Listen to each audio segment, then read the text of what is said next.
ملک بھر میں عید الاضحیٰ کا تہوار جوش و خروش کے ساتھ منایا گیا۔ قربانی کا تہوار عید الاضحیٰ آج ملک بھر میں مذہبی عقیدت و احترام کے ساتھ منایا جا رہا ہے۔ لاکھوں مسلمان نماز دوگانہ ادا کر کے امن و امان خوشحالی کی دعائیں کی اور سنت ابراہیمی کی یاد میں قربانی کی عبادت میں مصروف ہیں۔ دہلی کے تقریباً عیدگاہوں بشمال تمام چھوٹی اور بڑی مساجد میں نماز عید ادا کر کے عید الاضحیٰ بڑے دھوم دھام سے منائی جا رہی ہے۔ روایتی لباس میں ملبوس ہزاروں افراد جامع مسجد دہلی پہنچے۔ مسلم اکثریتی پرانی دہلی میں جیسے ہی سورج کی پہلی کرن نمودار ہوئی، جامع مسجد کا صحن نمازیوں سے بھر گیا۔ نماز کی ادائیگی کے بعد لوگوں نے امن اور ہم آہنگی کی دعائیں کی، نیز ایک دوسرے سے بغل گیر ہوتے ہوئے عید الاضحیٰ کی مبارکباد پیش کی۔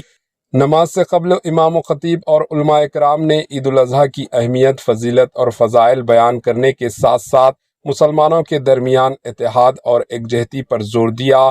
دہلی کے تقریباً تمام مساجد میں خصوصی طور پر صاف صفائی کے تعلق سے تلقین کی گئی اور اپیل کی گئی کہ اپنے کسی عمل کو دیگر قوموں کے لیے باعث تکلیف نہ بنے۔